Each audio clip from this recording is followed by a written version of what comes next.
शिक्षणासारखा आनंद इतर कशातही नाही, कारण शिक्षणासारखे पवित्र कार्य या जगात दुसरे कोणतेही नाही. शाळा हे शिक्षण देणारे पवित्र मंदिर आहे. शिक्षणाचा व्यापक विचार करताना ज्याने व्यक्तिमत्व विकसित होते, तसेच मनुष्यात अंतर्भूत असलेल्या सुप्त क्षमतांचा विकास ज्यातून होतो ते म्हणजे शिक्षण होय. म्हणूनच आपल्या मालेगावातील विद्यार्थ्यांनाही दर्जेदार, आधुनिक, संस्कारमयी शिक्षण मिळावं यासाठी विद्या विकास इंटरनॅशनल स्कूल गेल्या 11 वर्षापासून हे ज्ञानदानाचे कार्य करत असून त्यासाठी संस्थेच्या संस्थापिका सौ विद्या प्रसाद पेटकर मॅडम ह्या देखील विद्यार्थ्यांच्या उज्ज्वल भवितव्यासाठी नेहमीच कार्यशील असून त्यांच्या या कार्याला माय मंचचा सलाम. जिंदगी खेलती उसी के साथ है जो खिलाड़ी बेहतरीन होता है. जिंदगी खेलती उसी के साथ है जो खिलाड़ी बेहतरीन होता है. हौसले सभी के अलग अलग से है. हौसले सभी के अलग अलग से है. कोई निराश होके बिखर जाता है, कोई संघर्ष करके निखर जाता है. कोई संघर्ष करके निखर जाता है. नमस्कार विद्याताई. नमस्कार मानसीताई. तर विद्याताई, आम्हाला खूपच आनंद होतोय की तुम्ही आमच्या माय मंचवर आला आहात. तर आपण आता सुरुवात करूया आपल्या जीवन प्रवासाची. तर सुरुवात म्हणजे काय, तर आपलं बालपण. तर आमच्या प्रेक्षकांना सांगा की तुमचं बालपण कसं होतं, तुमची जडणघडण कशी झाली आणि तुमचं एज्युकेशन, आम्हाला सगळंच बॅकग्राऊंड ऐकायला छान वाटेल. मॅम, माझं बालपण तसं मी अहमदनगरची. माझं बालपण सगळं एज्युकेशन, कॉलेज शिक्षण माझं सगळं अहमदनगरमध्येच झालं. माझे वडील वकील होते आणि वडिलांची शेती होती. आई गृहिणी होती, पण आईचं समाजसेविकेचं खूप तिला हे होतं, आवड होती. ती समाजसेविका होती. माझं सगळं शिक्षण हे मराठी मीडियममधूनच झालं आणि अहमदनगरमध्ये कन्या विद्या मंदिर स्कूलमध्ये माझं शिक्षण झालं. नंतर 11th पासून ते MCOMपर्यंत मी न्यूयॉर्क कॉमर्स कॉलेजमध्ये होते. 2000मध्ये लग्न झालं. लग्नाआधी मी BSNL पण जॉब केलेला आहे. अरे वा. तर तिथेच आमचं चाललं होतं म्हणजे कंटिन्यू असं हेच. बट लग्नानंतर बराच U-turn आला. माझं BCom, MCom, GDCA, DTL असं शिक्षण हे सर्व झालेलं आहे लग्नाआधी. अरे वा, छान. म्हणजे असं उत्तम असं शिक्षण तुम्हाला मिळालेलं आहे आणि म्हणूनच हा सगळा प्रवास तुम्ही करू शकलात. तर प्रेक्षकांनो, जो शिक्षणाचा हा जो भाग आहे तो खूप महत्त्वाचा आहे आणि ताई खूप असा छान प्रवास आहे तुमचा.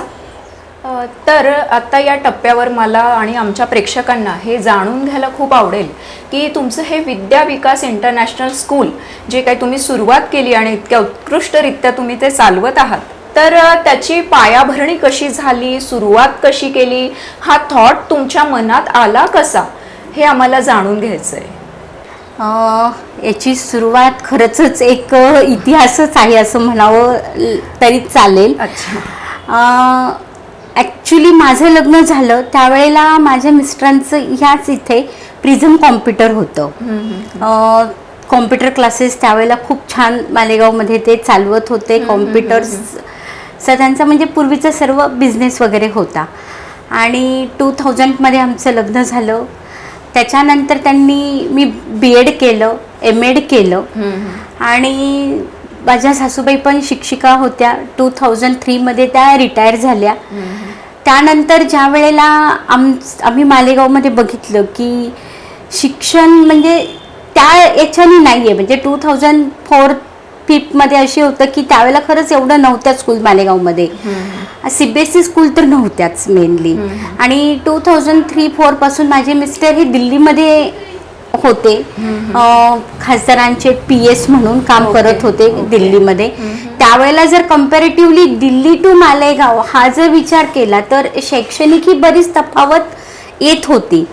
सो त्यावेळेस खरं त्यांच्या मनात पहिल्यांदा आलं की दिल्लीसारख्या मेट्रो सिटीमध्ये किंवा राजधानीमध्ये जे शिक्षण मिळतंय ते मालेगावसारख्या जर छोट्या सिटीमध्ये जर मुलांना मिळालं तर दिल्लीमध्ये ज्या विद्यार्थ्यांमध्ये जे पोटेन्शियल्स आहे तेवढंच त्यापेक्षा पैकी काही 2 इंच जास्त आपल्या मुलांमध्ये आहे मालेगाव मधल्या. सो त्यांनी ह्या विचाराने तिथून त्यांनी सुरुवात केली. तशीच आमच्या संस्थेची सुरुवात संस्था रजिस्ट्रेशन वगैरे त्यांनी माझ्या सासऱ्यांच्या नावाने केलेलं आहे, अण्णासाहेब पेटकर शैक्षणिक संस्था म्हणून. तर ते तर 2000 मध्येच झालेलं होतं, पण 2010 मध्ये आम्ही खरी सुरुवात केली. पण त्यावेळेला मी नव्हती बघत. 2013 पासून मी त्याच्यामध्ये इन्व्हॉल्व झाली. 2013 पासून मग आम्ही बऱ्याच गोष्टी सुरू केल्या. मग आम्ही सर्वात प्रथम CBSE अफिलिएशन दिल्ली बोर्डाचं घेतलं. 1135 हा आमचा CBSE अफिलिएशन नंबर आहे. आम्ही अफिलिएशन्स घेतलं. त्याच्यानंतर मग तिकडं जशा पद्धतीच्या स्कूल चालतात त्यांचं आम्ही त्या स्कूल बघायला गेलो, त्या स्कूल्स बघितल्या. आणि मग त्या तिकडं जे आहे मुळात जे दिल्ली, मुंबई, कलकत्ता, चेन्नई अशा ठिकाणी जे मुलांना एज्युकेशन दिलं जातं ते आणण्यासाठी आम्ही खरं तो विजन, तो मोटो ठेवला. आणि मालेगावमध्ये आम्ही मग त्याची पायाभरणी केली. आणि मिस्टरांना एज्युकेशन फील्डमधला अनुभव त्याच्यानंतर होताच. त्याच्यानंतर की त्यांचं दिल्लीतलं कार्य सगळं, त्याच्यामुळे त्यांना तिकडचा अनुभव. आणि सासूबाई पण शिक्षिकाच होत्या, त्याच्यामुळे त्यांची मदत किंवा घरातलं सगळं बघणं, त्यांनी मोटिवेट करणं, याच्यामुळे मला पण ते सगळं, तो पुढचा प्रवास माझा तसा एक प्रकारे सुकर होत गेला. अरे वा, खूप असं. बरोबर. तर मेन मुलांना इंटरनॅशनल एज्युकेशन हा विजन आम्ही ठेवून ह्या संस्थेची आम्ही खरं तर पायाभरणी 2010 मध्ये केली. खरंय. खरंच आहे विद्याताई, आपण जसं म्हणतो की एक शहरातला मुलगा आणि ग्रामीण भागातला मुलगा, पोटेन्शियल दोघांचंही सारखंच असतं, फक्त संधी किंवा तो एक काय म्हणता प्लॅटफॉर्म त्यांना मिळणं गरजेचं असतं. आणि तुमच्या ह्या विद्या विकास इंटरनॅशनल स्कूलने तो प्लॅटफॉर्म या मुलांना दिला, ग्रामीण भागातल्या मुलांना दिला. तर खूपच अगदी सुरेख असं काम करताय तुम्ही. तर ताई, माझा पुढचा प्रश्न असा असेल की आता मुलांच्या भवितव्यासाठी, त्यांचं भविष्य उज्ज्वल होण्यासाठी किंवा त्यांचे स्किल्स डेव्हलप होण्यासाठी अशा कुठल्या कुठल्या योजना आहेत की ज्या तुम्ही स्कूलला राबवत आहात? Yes ma'am. खरं तर अशा आजचं एज्युकेशन हे फक्त पुस्तकी एज्युकेशन राहिलेलं नाही आहे. जसं की एक आपल्या काळात, म्हणजे माझ्या काळात म्हणेल होतं. पण आता म्हणजे तुम्ही थेरॉटिकली पेक्षा प्रॅक्टिकलवर तुम्ही जास्त भर देण्यात येतो. आणि खरं तर CBSEचं एज्युकेशन हेच आहे की तुम्ही करंट अफेअर्स रिलेटेड आणि प्रॅक्टिकली नॉलेजवर तुम्ही कसं हे करताय त्याच्यावर सगळं तुमचं एज्युकेशन आहे. तर आम्ही अकॅडमिक बरोबरच भरपूर काही अदर्स अकॅडमिक पण आम्ही भरपूर एज्युकेशन म्हणजे चालू प्रोग्राम्स, उपक्रम चालू असतात. सायन्स फेस्टिवल्स असतील किंवा स्पोर्ट्स रिलेटेड असतील, म्युझिक असेल, त्याच्यानंतर तुमचं ड्रॉइंग्स, आर्ट, क्राफ्ट असेल किंवा मग प्रॅक्टिकल्स, प्रोजेक्ट्स, मुलांना एज्युकेशनल ट्रिप्स, स्टडी ट्रिप्स, अशा भरपूर उपक्रमातून आम्ही मुलांना वेगवेगळ्या प्रकारे व्हर्सेटाईल करण्याचा प्रयत्न करत असतो. पहिल्यापासून आमचे तसेच प्रयत्न होते. मला एक गोष्ट याच्यात नमूद करायला आवडेल की स्टडी टूर, एज्युकेशनल टूर आम्ही 2015 मध्ये आम्ही मुलांची 1 रुपीजही न घेता दिल्ली ट्रिप नेली होती बाय ट्रेन. अर्थात माझा स्टाफनी मला त्यामध्ये खूप छान कॉपरेट केलं म्हणून मी एवढं सगळं करू शकली. पॅरेंट्सनी ट्रस्ट केला. विदाऊट अमाऊंट आम्ही सर्व मुलं मालेगाव टू मनमाड, मनमाड टू आम्ही दिल्ली ट्रेननी असा खूप छान आम्ही प्रवास केला. तिथे गेल्यानंतर मग आम्ही त्यांना पार्लमेंट, राष्ट्रपती भवन, त्याबरोबर पूर्ण म्हणजे दिल्लीचे जे काही व्हिजिटिंग प्लेसेस आहेत ते राजघाट, इंदिरा गांधी म्युझियम, हो, कुतुब मिनार वगैरे, त्याच्यानंतर लोटस टेम्पल वगैरे, हे सर्व आम्ही मुलांना तिथे दाखवलं. भारताचा इतिहास कसा काय आणि तिकडचं सगळं पार्लमेंट्स वगैरे, राष्ट्रपती भवन पाहून म्हणजे मुलं खूप खुश झाली. आणि मुलांनी त्याच्यातून एक वेगळा अनुभव घेतला आणि त्यांना खूप काही शिकायला मिळालं. सगळ्यात खरंय. महत्वाचं की त्यांना खूप काही शिकायला मिळालं.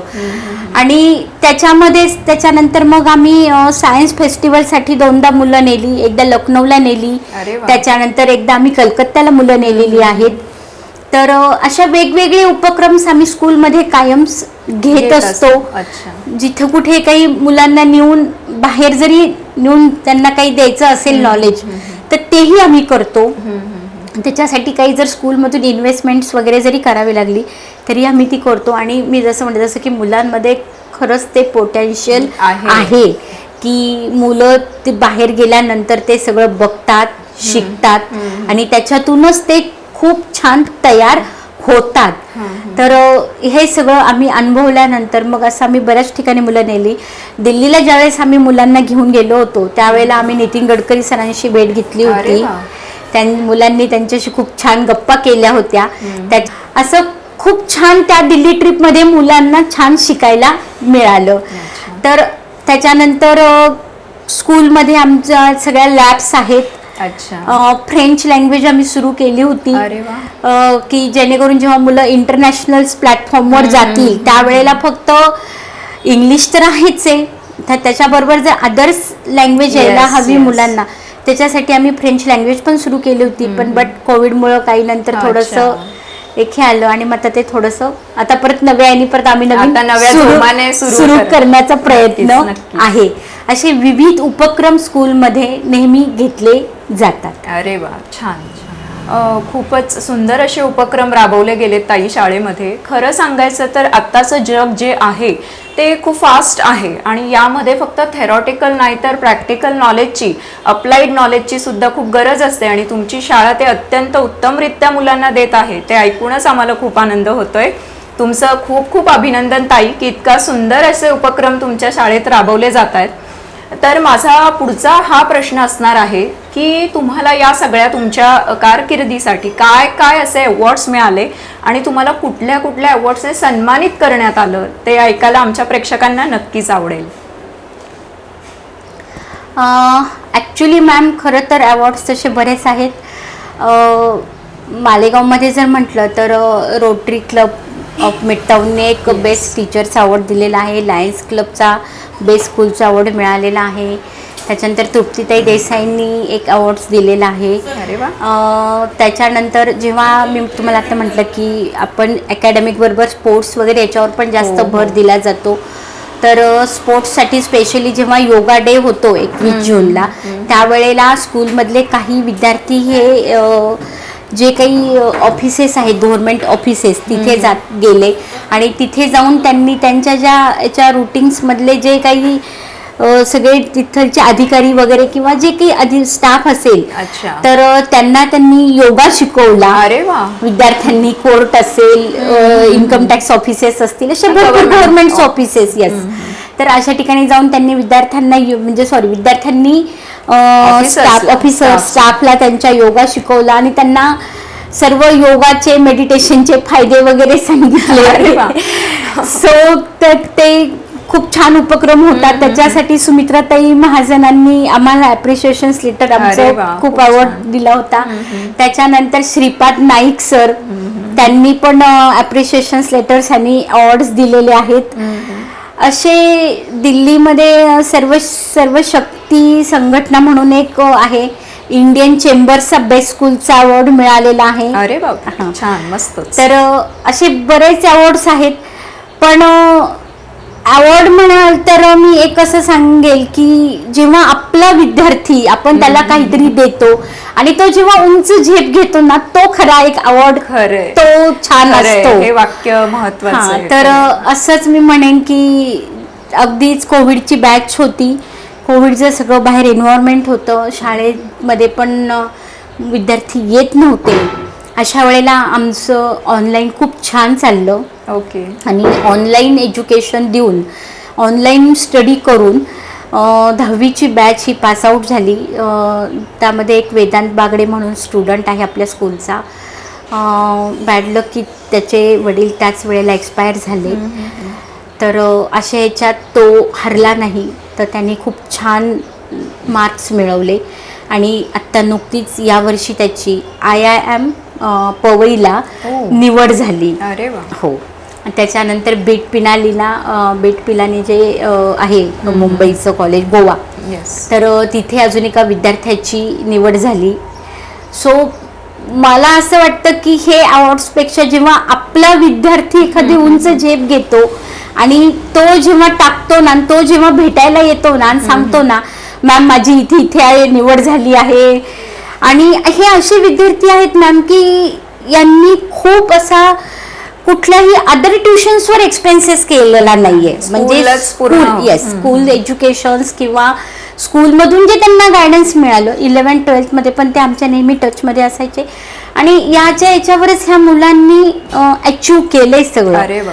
तर दिस इज द बेस्ट अवॉर्ड. म्हणजे मला तो अवॉर्ड खूप छान वाटतो की आपली मुलं काहीतरी करतात. जेव्हा 10वी पास आउट होऊन बॅचेस बाहेर पडतात आणि नंतर कधीतरी ते मुलं येतात आणि भेटतात, सांगतात नाही मॅम तिथं आमचं खूप छान कौतुक झालं, आम्ही तिथे कॉलेजमध्ये बेस्ट आहेत, किंवा आम्हाला जे काही स्कूलमधून मिळालं त्याच्यावर आम्ही बाहेर हे अचीव केलं. खरंय. तर तो अवॉर्ड म्हणजे तो खरा अवॉर्ड आपल्याला छान वाटतो. खरंय खरंय. तर हा अवॉर्ड मला घ्यायला आवडतो आणि यापुढेही आवडेल. अरे वा. नक्कीच.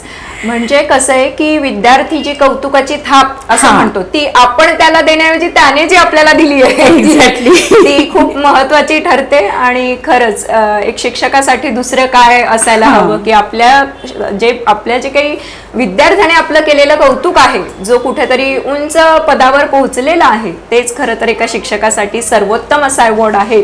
आणि खूपच छान वाटलं ऐकून ताई की तुमच्याकडे असे एक नाही तर हजारो असे विद्यार्थी आहेत की जे तुम्हाला ही कौतुकाची थाप देत आहे. नक्की.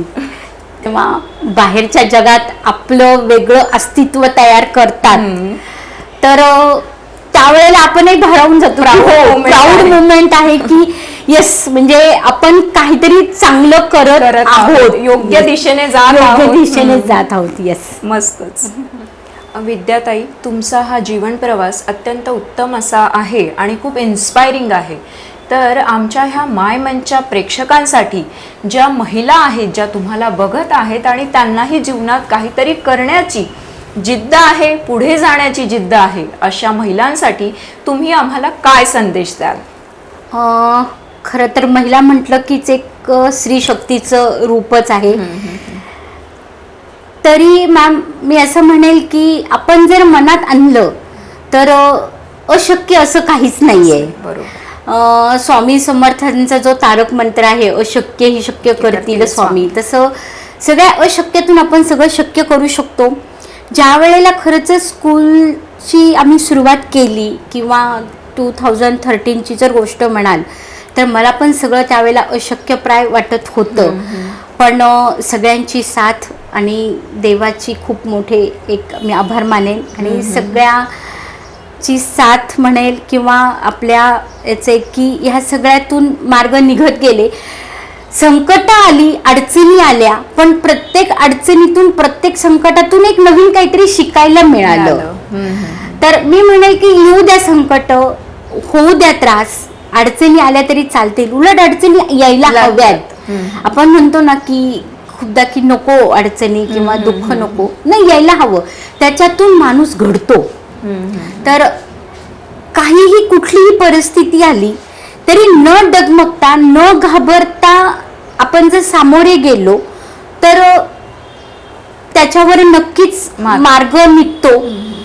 तसंच मला एक शाळेच्या ह्या 10-11 वर्षाच्या प्रवासामध्ये एक असं जाणवलं की मलाही शाळा सुरू करताना किंवा शाळा रन करताना बऱ्याच अडचणींना तोंड द्यावं लागलं, बऱ्याच गोष्टी आम्ही फेस केल्या. तर त्यावेळेला मला भरपूर काही लोकांची साथ मिळाली आणि एक जे गोष्ट होती ती आम्ही शक्य करत गेलो. सो मला प्रत्येक मुलीला एकच म्हणायचं आहे की तुम्ही जरी आम्ही जरी 100, 200, 400, 500 विद्यार्थी घडवतो, त्यांना वेळ देतो, तर तुम्ही जर अगदी तुमचे 2 मुलांना जरी वेळ दिला घरामध्ये थोडा वेळ आणि प्रत्येकीने आपल्या मुलांचं फक्त दैनंदिन रुटीन आणि स्कूलचं थोडासा अभ्यास ह्याच्यावर जरी लक्ष दिलं तरी पुढची पिढी ही खूप छान स्ट्रॉंग पिढी घडेल आणि विद्यार्थी जेव्हा एक चांगला व्हर्सेटाईल विद्यार्थी जेव्हा घडतो तेव्हा तो घरातलं वातावरण, घरातलं एन्व्हायरमेंट, आपल्या आईवडिलांकडून मिळालेलं आणि शाळेतलं सगळं याच्यावरच एक छान विद्यार्थी घडत असतो. सो मी असं म्हणेल की प्रत्येक महिलेनी आपल्या मुलांसाठी थोडासा तरी वेळ द्यायला हवा की जेणेकरून त्या आईने आईमधली अटॅचमेंट तर असतेच, तो प्रश्नच नाही, पण ती अजून चांगल्या प्रकारे स्ट्रॉंग होईल. येस, खरंय. सो प्रत्येक महिलेनी म्हणजे आजकालचं एज्युकेशन हे इंग्लिश एज्युकेशन आहे. बऱ्याच लेडीजला इंग्लिश येत नाही आजही. काही गरज नाही मॅडम. म्हणजे आपल्या अभ्यासक्रम म्हणजे अभ्यास याच्यामध्ये मुलांना घडवताना अभ्यासक्रमामध्ये प्रत्येक गोष्ट यायला हवी आईला असं काही नाहीये. जर तुम्ही हे न करता जरी विद्यार्थ्यांचा अभ्यास घेतला, ते अभ्यास करताना तुम्ही थोडा वेळ त्यांच्या शेजारी बसलात ना तरी पण ते मुलांना खूप छान वाटतं आणि मुलं त्या दृष्टीने प्रयत्न करतात आणि नक्कीच तो विद्यार्थी मग पुढे खूप छान येतो. म्हणजे प्रत्येक आईला अभ्यासातली प्रत्येक गोष्ट येणं गरजेचं नाही आहे. फक्त तिने जे इच्छा मनात असेल आणि थोडासा मुलांसाठी वेळ दिला तरी पण तो विद्यार्थी खूप छान प्रकारे घडतो. अरे वा, खूप सुंदर असा संदेश तुम्ही आमच्या प्रेक्षकांसाठी दिला आहे. खरंच आहे की आजची आई जी आहे त्याच्या आईला आपल्या मुलांबरोबर वेळ घालवणं आणि त्यांचं बॉन्डिंग स्ट्रॉंग असणं हे खरंच महत्त्वाचं आहे. इंग्लिश असू द्या, मराठी असू द्या, लँग्वेज इज नॉट इम्पॉर्टंट. तुमच्या ज्या फिलिंग्स आहे मुलांविषयीच्या त्या महत्त्वाच्या आहेत. हा अत्यंत सुंदर असा विचार विद्याताईंनी आत्ता मांडला आहे. तर खूपच छान. आणि अडचणी येऊ द्यात, अडचणी आल्या तरच प्रगती खूप छान होते. हाही एक खूप महत्त्वाचा संदेश तुम्ही आमच्या प्रेक्षकांना दिला आहे. तर धन्यवाद विद्याताई, इतके सुंदर असा संदेश आमच्या प्रेक्षकांना तुम्ही दिलात. Thank you so much. आणि आज ह्या माय मंचवर तुम्ही आलात, तुमचा हा अमूल्य वेळ आमच्या प्रेक्षकांसाठी दिला, त्यासाठी मी माय मंचतर्फे तुमचं खूप खूप खूप मनापासून असं धन्यवाद करते. थँक्यू.